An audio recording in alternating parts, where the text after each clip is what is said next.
എൻ്റെ പേരിന് നാണക്കേടായി അല്ലേ? ഇനി ആ സഹദേവനെ കൊന്നില്ലെങ്കിൽ സാത്താനെപ്പറ്റി ജനം എന്തു വിചാരിക്കും? നീ എന്തു വിചാരിക്കും? ഭീഷണി അവൻ്റേതായിരുന്നു, പക്ഷേ ഞാനതിങ്ങെടുത്തു.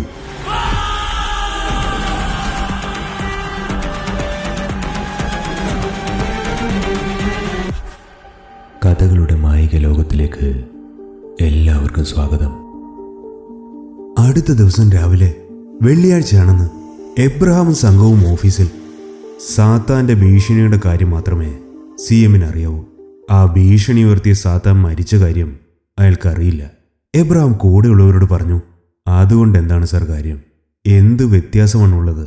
ആ ഭീഷണി യഥാർത്ഥ സാത്താൻ നടപ്പിലാക്കാൻ പോവല്ലേ? റാവുത്തർ ചോദിച്ചു. സഹദേവനോ മാധ്യമങ്ങൾക്കോ വ്യത്യാസമില്ലായിരിക്കാം, പക്ഷേ നമുക്കുണ്ട് റാവുത്തർ. നമ്മൾ പിറകെ പോയവൻ അല്ല, ഞാൻ പിറകെ പോയവൻ. അവൻ്റെ ലക്ഷ്യം സഹദേവൻ മാത്രമായിരുന്നു. പക്ഷേ ഇപ്പോഴത് അങ്ങനെയല്ല. സാത്താൻ്റെ ലക്ഷ്യം എന്താണെന്ന് നമുക്കറിയില്ല. സഹദേവനും അവൻ്റെ ലിസ്റ്റിലുണ്ടെന്നല്ലാതെ വേറെ ആരെ, എങ്ങനെ എന്നൊന്നും നമുക്കിപ്പോൾ അറിയില്ല.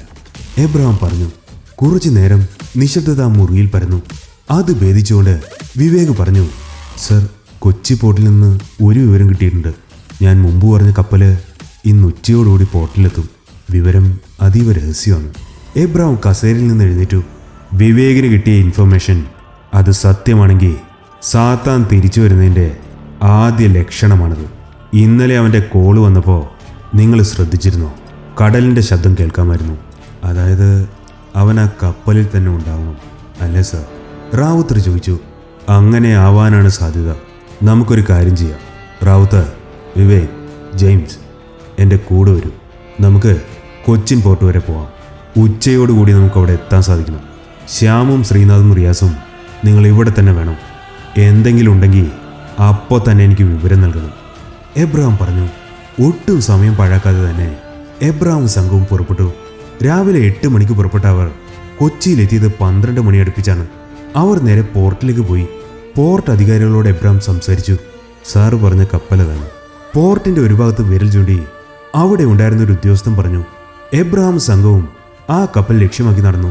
സാർ, അത് സ്പെയിനിൽ നിന്നുള്ള ഒരു കാർഗോ ആണ്. ഇവിടെ ആകെ ഒരു കണ്ടെയ്നർ മാത്രമേ ഡ്രോപ്പ് ഉണ്ടായിരുന്നുള്ളൂ. അത് കുറച്ചു മുമ്പ് ഇറക്കി. ആ ഉദ്യോഗസ്ഥൻ പറഞ്ഞു. എബ്രഹാം നടത്തു നിർത്തി. ഇവിടെ ഇറക്കിയ കാർഗോ അതെങ്ങോട്ടാണ് കൊണ്ടുപോയത്? രജിസ്റ്ററിൽ നോക്കണം സാർ. അയാൾ മറുപടി പറഞ്ഞു. അവർ തിരിച്ച് ഓഫീസിലേക്ക് നടന്നു. ആ പോർട്ട് ഉദ്യോഗസ്ഥൻ തൻ്റെ കമ്പ്യൂട്ടറിൽ രജിസ്റ്റർ ചെയ്ത വിവരങ്ങൾ എബ്രഹാമിന് പ്രിന്റ് എടുത്തു കൊടുത്തു. Commodity fertilizers, place of origin Spain, destination Cochin India, importer Louis Cypher. Abraham ആ വിവരങ്ങൾ വീണ്ടും പരിശോധിച്ചു. ആ കാർഗോ ഈ പോർട്ട് വിട്ടു പോയിട്ട് എത്ര നേരമായി കാണും? എബ്രഹാം ചോദിച്ചു. ഒരു അരമണിക്കൂർ. കാർഗോ കയറ്റിയ കണ്ടെയ്നറിന്റെ വിവരങ്ങൾ എബ്രഹാം കളക്ട് ചെയ്തു.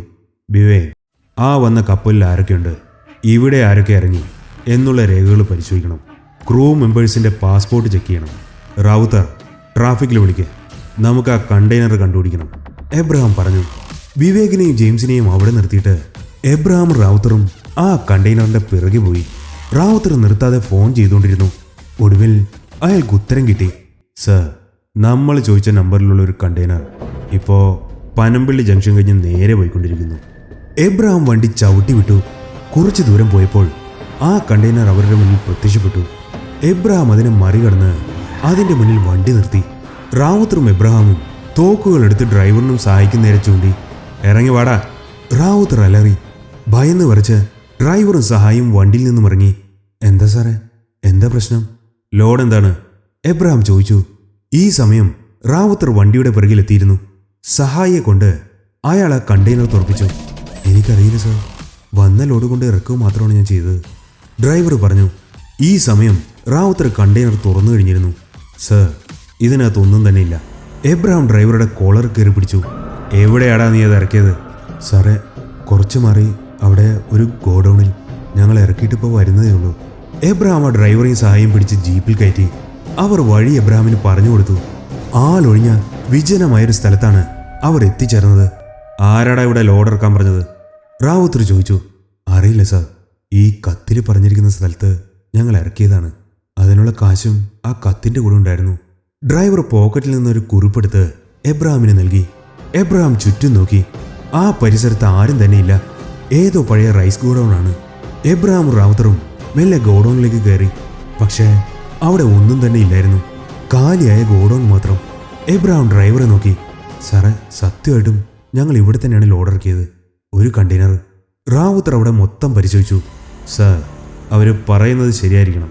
അയാൾ തറയിൽ ചൂണ്ടി പറഞ്ഞു. നോക്കൂ, 2 ടയർ വാർഡുകളുണ്ട് ഇവിടെ. ഒന്ന് ഇവരുടെ വണ്ടി, മറ്റേത് ആ കണ്ടെയ്നർ ഇവിടെ നിന്ന് മാറ്റാൻ ഉപയോഗിച്ച വണ്ടിയുടേതായിരിക്കും.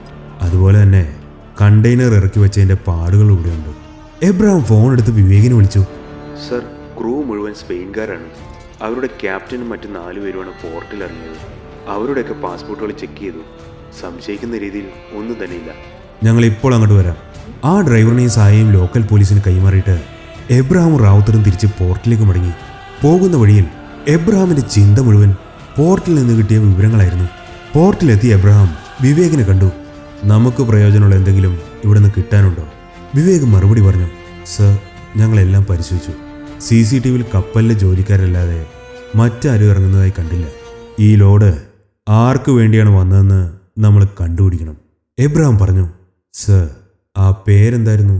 റാവുത്തർ ചോദിച്ചു. എബ്രഹാം മറുപടി പറഞ്ഞു. Luis Cypher. എബ്രഹാം വീണ്ടും വീണ്ടും ആ പേര് പറഞ്ഞുകൊണ്ടിരുന്നു. Louis Cypher, Louis Cypher, Louis Cypher, Lucifer, സാത്താൻ. തിരുവനന്തപുരത്ത് പണി നടന്നുകൊണ്ടിരിക്കുന്ന വിഴിഞ്ഞം പോർട്ടിൽ നിന്ന് കുറച്ചു മാറി ആളൊഴിഞ്ഞൊരു തീരം. ഒരു പായ്ക്കപ്പൽ അവിടെ കരക്കടിഞ്ഞു. അതിൽ നിന്ന് കറുത്ത വസ്ത്രധാരിയായ ഒരാൾ പുറത്തേക്ക് വന്നു. അയാളുടെ തോളിൽ ഒരു കഴുകൻ വിശ്രമിക്കുന്നു. കരയിൽ അയാൾ കാലുകുത്തിയതും കാറ്റാഞ്ഞു വീശി. ആ കഴുകൻ പറന്നെങ്ങോട്ടോ പോയി. നടന്ന് മുന്നോട്ട് നീങ്ങി സാത്താൻ പതുക്കെ തിരിഞ്ഞു നോക്കി.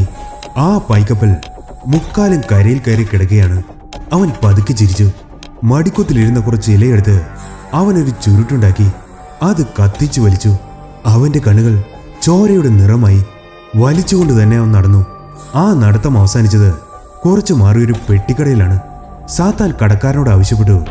വെള്ളം വെള്ളം വേണം. സർബത്ത് എടുക്കട്ടെ? പുതിയ കസ്കസ് വന്നിട്ടുണ്ട്. സാത്താൻ ഒന്നും മിണ്ടിയില്ല. കടക്കാരൻ സർബത്തുണ്ടാക്കി സാത്താന് കൊടുത്തു. അവനത് ഒറ്റ വലിക്ക് കുടിച്ചു തീർത്തു. അവിടെ നിന്ന് നടന്നു.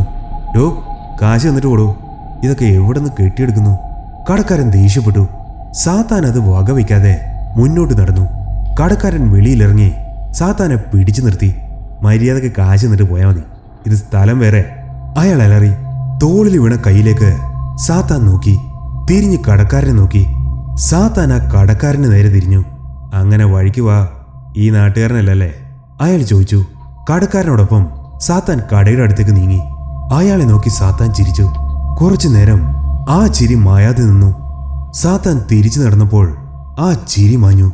കടയുടെ ചുവരിൽ ആണിയിൽ തറപ്പിച്ച് രക്തം വാർന്ന് കിടക്കുകയായിരുന്നു ആ കടക്കാരൻ. അയാളുടെ കണ്ണുകൾ ആ കസ്കസിന്റെ കുപ്പിയിലും. എറണാകുളത്ത് നിന്നും മടങ്ങി വരികയായിരുന്നു എബ്രഹാം സംഘവും. പാതി മയക്കത്തിലാണ് എബ്രഹാം. ശ്രീനാഥിന്റെ കോൾ അയാളെ ഉണർത്തി. എന്തുപറ്റി ശ്രീനാഥ്? എബ്രഹാം ചോദിച്ചു. സർ, ഒരു പ്രശ്നമുണ്ട്. വിഴിഞ്ഞത്തിനടുത്തൊരു പായ്ക്കപ്പൽ കരക്കടിഞ്ഞിരിക്കുന്നു. അതില് 3 മൃതദേഹങ്ങളുണ്ട്. കപ്പൽ ജീവനക്കാരാണെന്ന് തോന്നുന്നു. ശ്രീനാഥ് പറഞ്ഞു. ലോക്കൽ പോലീസിൽ വിവരം അറിയിച്ചില്ലേ? ഞങ്ങളിപ്പോൾ കൊല്ലത്താറാവുന്നേ ഉള്ളൂ. അവർ സ്പോട്ടിലുണ്ട് സർ. പക്ഷേ ഇത് നമ്മുടെ കേസാണെന്ന് തോന്നുന്നു. എന്തുപറ്റി ശ്രീനാഥ്? സർ, കപ്പലടിഞ്ഞതിന് കുറച്ചു മാറി ഒരു പെട്ടിക്കടക്കാരൻ കൊല്ലപ്പെട്ടിരിക്കുന്നു. അയാളുടെ ബോഡി കടയുടെ ചുവരിൽ ആണി അടിച്ചു വെച്ചിരിക്കുന്ന നിലയിലാണ്. അയാളുടെ കണ്ണുകളാണെങ്കിൽ അവിടെയുള്ളൊരു കസ്കസൂപ്പിയിൽ ഇട്ടു വെച്ചിരിക്കുകയാണ് സർ. എബ്രഹാമിന്റെ കണ്ണുകൾ വിടർന്നു. അയാൾ ഫോൺ കട്ട് ചെയ്തു. വണ്ടി ഓടിച്ചുകൊണ്ടിരുന്ന ജെയിംസിനോട് അയാൾ പറഞ്ഞു. ജെയിംസ്, നമുക്ക് എത്രയും വേഗം ട്രിവാൻഡ്രം എത്തണം. സാത്താൻ അവൻ അവിടെ വന്നിട്ടുണ്ട്. ശ്രീനാഥ് പറഞ്ഞ കാര്യങ്ങൾ എബ്രഹാം കൂടെയുള്ളവരോട് പറഞ്ഞു. ജെയിംസ് ജീപ്പിന്റെ സൈറൺ ഓൺ ചെയ്തു. സർ, നമ്മൾ കേട്ട കടലിന്റെ ശബ്ദം അതായിരുന്നു അല്ലേ? റാവുത്തർ ചോദിച്ചു. അതെ റാവുത്തർ, ചരക്കിറക്കിയത് കൊച്ചിയിലാണ്, പക്ഷേ അവൻ ഇറങ്ങിയത് തിരുവനന്തപുരത്തും. എബ്രഹാം പറഞ്ഞു. കുറച്ചു നേരം ആരും ഒന്നും മിണ്ടിയില്ല. എബ്രഹാം ആലോചനയിൽ മുഴുകി. റാവുത്തർ, ചാനലിൽ വന്ന വാർത്ത യാഥാർത്ഥ്യമാവണമെങ്കിൽ അവൻ സാത്താൻ ഞായറാഴ്ച 7 മണിക്ക് മുമ്പ് സഹദേവനെ കൊല്ലണം. അതാവണം അവൻ്റെ ആദ്യത്തെ ലക്ഷ്യവും. സഹദേവൻ ഇന്നും നാളെയും തലസ്ഥാനത്തുണ്ടാവും. മറ്റന്നാൾ ഞായറാഴ്ച പ്രൈം മിനിസ്റ്റർ വരുന്ന ദിവസം അത് എറണാകുളത്തും. മെട്രോ ഉദ്ഘാടനം കാരണം കനത്ത സെക്യൂരിറ്റി ആയിരിക്കും. എബ്രഹാം പറഞ്ഞു. സാറ് പറഞ്ഞു വരുന്നത്? റാവുത്തർ ചോദിച്ചു. സാത്താൻ സഹദേവനെ കൊല്ലാൻ ശ്രമിക്കുക ഇന്ന് അല്ലെങ്കിൽ നാളെ ആയിരിക്കും. ഇന്നോ? കാറിലുള്ളവർ ഒരേ സ്വരത്തിൽ എബ്രഹാമിനെ നോക്കി. ഇന്നതിന് സാധ്യത കുറവാണ്. നാളെയാണ് നമ്മുടെ അഗ്നിപരീക്ഷ. എബ്രഹാം വീണ്ടും കണ്ണുകൾ അടച്ചു. എബ്രഹാമും സംഘവും വിഴിഞ്ഞത്തെത്തിയപ്പോൾ സമയം രാത്രി 9 മണിയായിരുന്നു. പായ്ക്കപ്പൽ കാണാൻ തടിച്ചുകൂടിയ പ്രദേശവാസികളെ പോലീസ് ഒഴിപ്പിച്ചിരുന്നു. അതിനകത്ത് 3 മൃതദേഹങ്ങളുള്ള വിവരം പോലീസ് പുറത്തുവിട്ടിരുന്നില്ല. എബ്രഹാമും സംഘവും പായ്ക്കപ്പൽ പരിശോധിച്ചു. ആ ബോഡികൾ പോസ്റ്റ്മോർട്ടം ചെയ്യാൻ വിട്ടു. അവിടെ നിന്ന് അവർ നേരെ പോയത് ആ പെട്ടിക്കടയിലേക്കാണ്. കടക്കാരന്റെ മരണം വാർത്തയായിരുന്നു. അവിടെ തടിച്ചുകൂടിയ ആളുകളെ പോലീസ് ഒഴിപ്പിച്ചു. എബ്രഹാം കടക്കാരന്റെ ബോഡി പരിശോധിച്ചു. വിവേ, ബോഡി പോസ്റ്റ്മോർട്ടം ചെയ്യാനേക്ക്, എബ്രഹാം പറഞ്ഞു. അയാൾ കടയുടെ മുന്നിൽ വെച്ചിരുന്ന കസ്കസ് കുപ്പിയിൽ നോക്കി. എബ്രഹാം കൂടെയുള്ളവരോട് പറഞ്ഞു, ആ കപ്പലിലും ഈ കടയിലുമുള്ള വിരലടയാളങ്ങൾ ശേഖരിക്കണം. അവസാനം ഉപയോഗിച്ച സർബത്ത് ഗ്ലാസ് ആണെന്ന് തോന്നുന്നത്. അതിൽ നിന്ന് എന്തെങ്കിലും കിട്ടാതിരിക്കില്ല. നിങ്ങളെല്ലാം ഇന്ന് വീടുകളിൽ പൊയ്ക്കോളൂ, വിശ്രമിക്കൂ. നാളെ നമ്മളൊരു യുദ്ധത്തിനിറങ്ങിയാണ്. അവിടെയുള്ളവർ പരസ്പരം നോക്കി. പക്ഷേ സർ, അത് രാത്രി എങ്ങാനും സാത്താൻ? റാവുത്തർ ചോദിച്ചു. എബ്രഹാം മറുപടി പറഞ്ഞു. ഇല്ല റാവുത്തർ, എനിക്കുറപ്പാണ്. ഇന്ന് രാത്രി അവനൊന്നും ചെയ്യില്ല.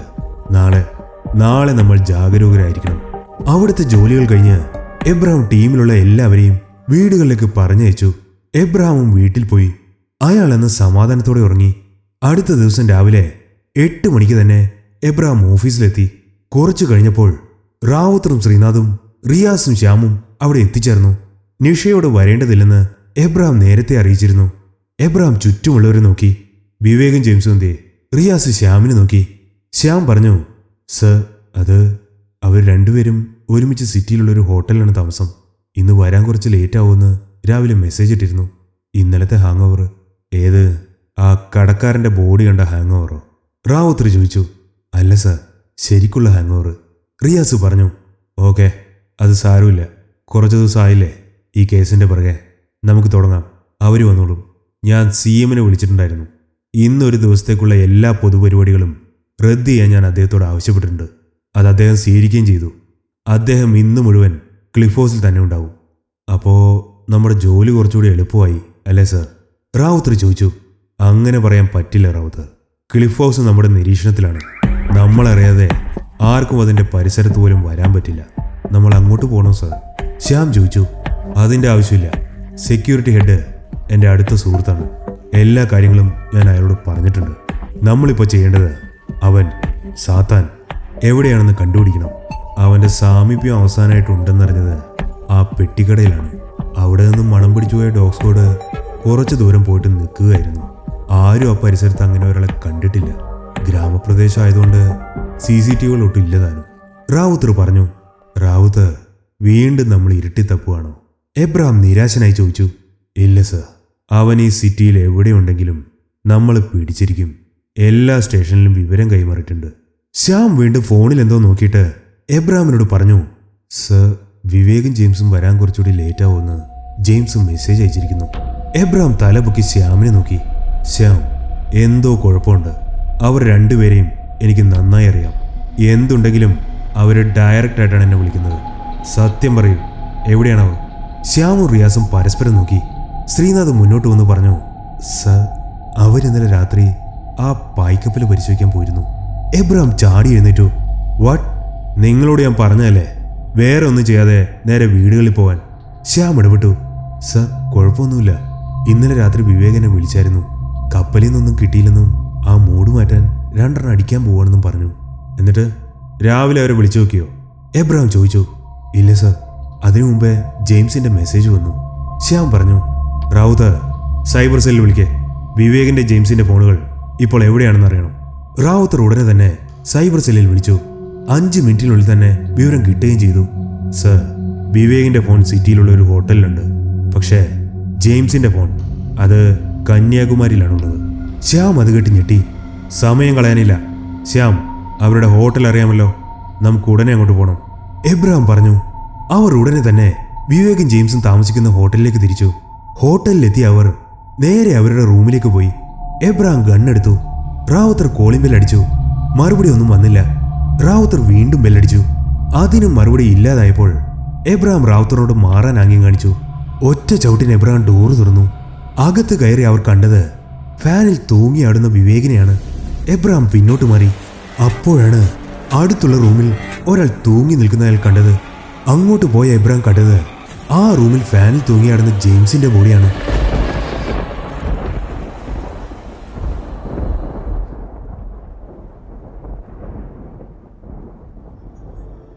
ഉച്ചയോടുകൂടി വിവേകിന്റെയും ജെയിംസിന്റെയും ബോഡികൾ ആശുപത്രിയിലേക്ക് മാറ്റി. ബോഡികൾ കണ്ട നിമിഷം മുതൽ എബ്രഹാം ആരോടും ഒന്നും വേണ്ടിയിട്ടില്ല. റാവുത്തറാണ് ബാക്കി കാര്യങ്ങളൊക്കെ ചെയ്തത്. ആംബുലൻസ് പോയി കഴിഞ്ഞപ്പോൾ റാവുത്തർ എബ്രഹാമിനോട് പറഞ്ഞു, സർ, നമുക്ക് ഓഫീസിലേക്ക് പോവാം. എബ്രഹാം ഒന്നും മിണ്ടാതെ റാവുത്തറുടെ ഒപ്പം നടന്നു. ശ്രീനാഥും ശ്യാമും റിയാസും ഒപ്പമുണ്ടായിരുന്നു. അവർ നേരെ ഓഫീസിൽ പോയി. ക്യാബിനിലെത്തി തന്റെ കസേരയിലിരുന്നതും എബ്രഹാം ചുറ്റുമുള്ളവരെ നോക്കി പറഞ്ഞു, ഈ കേസിൽ ഇനി നിങ്ങൾ ആരും വേണ്ട, ഞാൻ മാത്രം മതി. അവൻ ഇനി ആരെങ്കിലും കൊല്ലണമെങ്കിൽ അതെന്നെ തന്നെ ആയിക്കോട്ടെ. ശ്യാം ഇടപെട്ടു, സർ, ഇതിപ്പോൾ ഞങ്ങൾക്ക് വെറും ഒരു കേസ് മാത്രമല്ല, അവനെ തീർക്കണം സാർ, നമ്മുടെ വിവേകിനും ജെയിംസിനും വേണ്ടി. പറഞ്ഞത് മനസ്സിലായില്ലേ? ഈ ടീം ഫോം ചെയ്തത് ഞാനാണ്. ആ ഞാൻ തന്നെ ഇപ്പോൾ ഇത് പിരിച്ചുവിടുന്നു. നിങ്ങൾക്ക് പോവാം. റിയാസ് എന്തോ പറയാൻ വന്നു. പക്ഷേ എബ്രഹാം അയാളെ തടഞ്ഞു. നിങ്ങൾ നിങ്ങളുടെ ഡിപ്പാർട്ട്മെന്റിലേക്ക് തിരിച്ചു പോയിക്കോളൂ. ഈ ഓഫീസ് ഇന്നുകൂടെ പ്രവർത്തിക്കൂ. ശ്യാം വീണ്ടും ശബ്ദമുയർത്തി. But sir. എബ്രഹാം കസേരയിൽ നിന്ന് എഴുന്നേറ്റു. This is an order. നിങ്ങൾക്ക് പോവാം. ശ്യാമും ശ്രീനാഥും റിയാസും പരസ്പരം എന്തൊക്കെയോ പറഞ്ഞുകൊണ്ട് പുറത്തേക്ക് പോയി.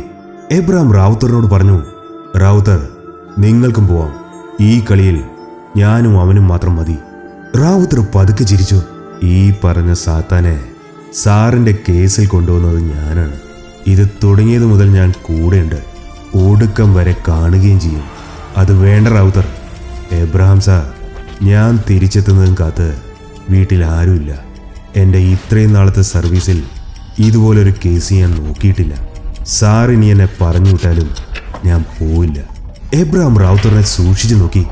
റാവുത്തർ വീണ്ടും ചെറുതായി ചിരിച്ചു. അയാൾ തുടർന്നു, സാർ, അടുത്ത സ്റ്റെപ്പ് എന്താണ്? എബ്രഹാം വാച്ച് നോക്കി. വൈകുന്നേരം 3 മണിയായി. ഇതുവരെ ക്ലിഫ് ഹൗസിൽ ഒരു അനിഷ്ട സംഭവം നടന്നിട്ടില്ല. ഓരോ അരമണിക്കൂറും എനിക്ക് റിപ്പോർട്ട് കിട്ടുന്നുണ്ട്. അപ്പോൾ പിന്നെ നാളെ എന്താണ് അവൻ്റെ ഉദ്ദേശം? റാവുത്തർ ചോദിച്ചു. നാളെ നമ്മുടെ സെക്യൂരിറ്റിക്ക് പുറമെ PM-ന്റെ സെക്യൂരിറ്റി ടീമും കാണും. ഈ രാജ്യത്ത് തന്നെ ഏറ്റവും മികച്ച കമാൻഡോകൾ. എബ്രഹാം മറുപടി പറഞ്ഞു. അങ്ങനെയുള്ളപ്പോൾ നാളെ സഹദേവനെ കൊല്ലാൻ അവൻ മുതിരുവോ? റാവുത്തർ സംശയം ചോദിച്ചു. റാവുത്തർ, ഇത്രയും നാൾ അവനാണ് ജയിച്ചത്. ഈ ഒരു തവണ നമുക്ക് ജയിക്കണം. അവനെ പിടിക്കാൻ കഴിഞ്ഞില്ലെങ്കിലും അവൻ്റെ ഭീഷണി അത് നാളെ നടക്കരുത്. അതിനേതറ്റം വരെയും പോകാനും ഞാൻ തയ്യാറാണ്. നമുക്കിപ്പോൾ തന്നെ ക്ലിഫ് ഹൗസിലേക്ക് പോവാം. എബ്രഹാം പറഞ്ഞു. പിന്നീട് ഒട്ടും താമസിച്ചില്ല. Abraham റാവുത്തറും cliff ഹൗസിലെത്തി. അവർ സഹദേവനെ കണ്ടു. മെട്രോ ഉദ്ഘാടനത്തിന് പറയാനുള്ള പ്രസംഗം വായിച്ചു നോക്കുകയായിരുന്നു അയാൾ. എബ്രഹാമിനെ കണ്ടതും അയാൾ അത് നിർത്തി. എടോ എബ്രഹാമേ, തൻ്റെ സെക്യൂരിറ്റി ടീമൊക്കെ കൊള്ളാം. ഒരു ഈച്ചക്ക് പോലും ഇങ്ങോട്ട് കടക്കാൻ പറ്റുന്നില്ല. നാളെ 7 മണി വരെയല്ലേ അവൻ്റെ ഭീഷണി. അതുവരെ ഇതിങ്ങനെ തന്നെ തുടരണം. തീർച്ചയായും സാർ, ഞാനും ഇവിടെ അങ്ങയുടെ കൂടെ കാണും. എബ്രഹാം മറുപടി പറഞ്ഞു. ജാഗരൂകരായിരുന്നു എബ്രഹാം സംഘവുമെന്ന്. പക്ഷേ അവർ വിചാരിച്ചതുപോലെ ഒന്നും നടന്നില്ല. അടുത്ത ദിവസം രാവിലെ സഹദേവൻ കൊച്ചിയിലേക്ക് പുറപ്പെട്ടു. ഗവൺമെന്റിന്റെ സ്പെഷ്യൽ ജെറ്റിലാണ് യാത്ര. കൊച്ചിൻ എയർപോർട്ടിൽ PM-നെ സ്വീകരിക്കുന്നതും സഹദേവനാണ്. യാത്രയിലുടനീളം എബ്രഹാം സഹദേവന്റെ കൂടെ തന്നെ ഉണ്ടായിരുന്നു. കൊച്ചിയിലെത്തിയ അവർ വിമാനത്താവളത്തിൽ വിശ്രമിച്ചു. അതും കനത്ത സെക്യൂരിറ്റിയിൽ. കുറച്ചു കഴിഞ്ഞപ്പോൾ PM-ന്റെ ജെറ്റ് വന്നു. സഹദേവനും സംഘവും അദ്ദേഹത്തെ സ്വീകരിച്ചു. PM തനിക്ക് വേണ്ടി തയ്യാറാക്കിയ പ്രത്യേക കാറിൽ മെട്രോ ഉദ്ഘാടനത്തിന് പുറപ്പെട്ടു. പിന്നിൽ സഹദേവനും. സഹദേവൻ സഞ്ചരിക്കുന്ന കാറിന്റെ ഫ്രണ്ട് സീറ്റിൽ തന്നെ എബ്രഹാമുണ്ട്. പോകുന്ന വഴി റോഡ് വീക്ഷിക്കുകയാണ് അയാൾ. PM-ന്റെ വിസിറ്റ് ആയതിനാൽ ആ റൂട്ട് വാഹനങ്ങൾ കാൽനടയും നിരോധിച്ചിരുന്നു. അതുകൊണ്ട് തന്നെ റോഡിൽ ആരും തന്നെ ഇല്ലായിരുന്നു. ആ സംഘം ആദ്യം പോയത് മെട്രോയുടെ ടെർമിനൽ സ്റ്റേഷനിലാണ്. അവിടെ വെച്ച് PM-ന് സഹദേവൻ അതിന്റെ പ്രവർത്തനത്തെപ്പറ്റി പറഞ്ഞു കൊടുത്തു. അടുത്ത പരിപാടി PM ആദ്യത്തെ സ്റ്റോപ്പായ ആലുവയിൽ നിന്ന് മെട്രോയിൽ കയറുന്നതാണ്. അതിനായി അദ്ദേഹവും സംഘവും അങ്ങോട്ട് പുറപ്പെട്ടു. മെട്രോ ടെർമിനലിൽ നിന്ന് എടുക്കുമ്പോഴേ സഹദേവൻ അതിൽ കാണും. ആലുവയിലെത്തുന്ന മെട്രോയിൽ PM കയറുമ്പോൾ വരവേൽക്കാനാണത്. കാര്യങ്ങളെല്ലാം പ്ലാൻ ചെയ്ത പ്രകാരം നടന്നു. സഹദേവൻ മെട്രോയുടെ അകത്ത് കയറി. ചെക്കിംഗ് എല്ലാം പൂർത്തിയാക്കി മെട്രോ പൈലറ്റും മറ്റു സ്റ്റാഫും കയറി. എബ്രഹാം അവരുടെ കൂടെ കയറി. ഇത് കണ്ട സഹദേവൻ എബ്രഹാമിനോട് പറഞ്ഞു, എടോ താൻ ഇറങ്ങിക്കോ, ഇതിന്റെ കഥ കടഞ്ഞാൽ പിന്നെ തുറക്കാൻ പറ്റില്ല, പേടിക്കണ്ട. ഇല്ലെങ്കിൽ നാളത്തെ പത്രത്തിൽ പലതരത്തിൽ വാർത്ത വരും. താൻ ആലുവയിൽ വെയിറ്റ് ചെയ്യും, ഇത് ഇവിടെ നിന്ന് എടുത്താൽ പിന്നെ 2 മിനിറ്റ് കൊണ്ട് അങ്ങോട്ടെത്തും. എബ്രഹാം പോകാൻ വിസമ്മതിച്ചു.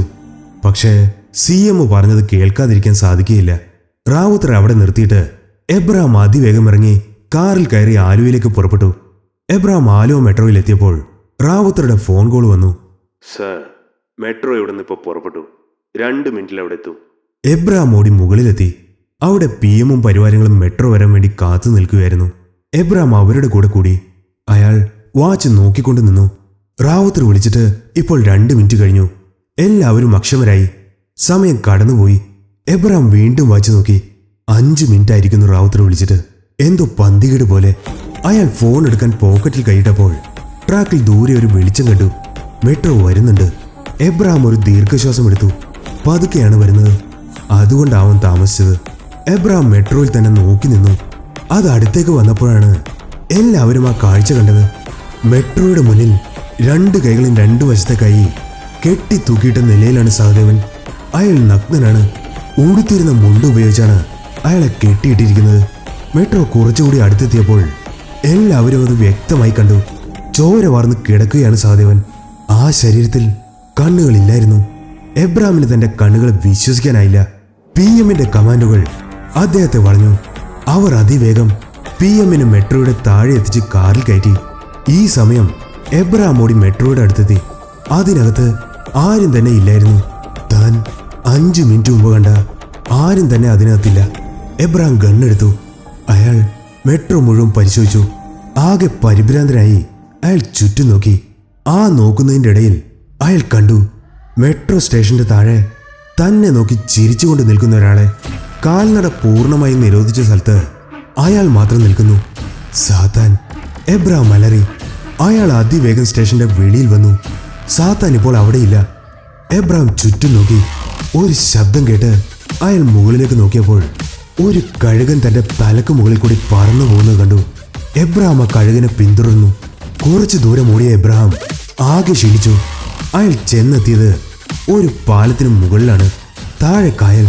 കിതച്ചുകൊണ്ട് എബ്രഹാം ചുറ്റും നോക്കി. ആ കഴുകനെ കാണാനില്ല. പക്ഷേ ആ പാലത്തിന്റെ നടുക്ക് കായലിലേക്ക് നോക്കി കറുത്ത വസ്ത്രധാരിയായ ഒരാൾ. സാത്താൻ ഒരു ചുരുട്ടെടുത്ത് കത്തിച്ചു. എബ്രഹാം അലറി. സാത്താൻ എബ്രഹാമിനെ നോക്കി ചിരിച്ചു. പക്ഷേ അനങ്ങിയില്ല.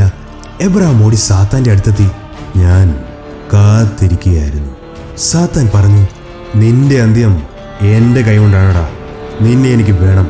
അലറിക്കൊണ്ട് എബ്രഹാം ഗണ്ണ് സാത്താന്റെ തലയിൽ വെച്ചു. സാത്താൻ അപ്പോഴും ചിരിച്ചുകൊണ്ടിരുന്നു. എബ്രഹാം കാഞ്ചി വലിച്ചതും സാത്താന്റെ കൈ എബ്രഹാമിന്റെ മേൽ വീണതും ഒരുമിച്ചായിരുന്നു.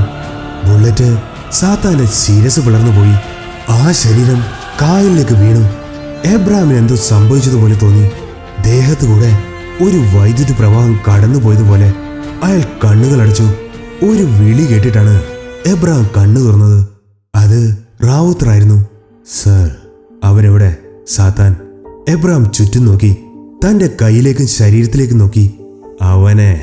അവനെ കാണാനില്ല. എബ്രഹാം ചിരിച്ചുകൊണ്ട് പറഞ്ഞു. കുറച്ചു മുൻപ് സാത്താനിൽ കണ്ട അതേ ചിരി. റാവുത്തർ എബ്രഹാമിനെ നോക്കി. എബ്രഹാം ഗണ്ണ് പോക്കറ്റിലിട്ട് നടന്നു തുടങ്ങി. റാവുത്തർ പിന്നിൽ നിന്ന് എബ്രഹാമിന്റെ തോളിൽ പിടിച്ചു നിർത്തി. സർ, കയ്യിൽ ചോരയൊക്കെ ആയിട്ടുണ്ട്. എന്താണ് പറ്റിയെന്ന് പറയൂ. എബ്രഹാം തിരിഞ്ഞ് റാവുത്തറെ നോക്കി. ചിരിച്ചുകൊണ്ട് റാവുത്തറിന്റെ നേരെ നടന്നു. റാവുത്തർ നോക്കി നിൽക്കെ ഒരു കഴുകൻ പറന്നുവന്ന് എബ്രഹാമിന്റെ തോളിലിരുന്നു.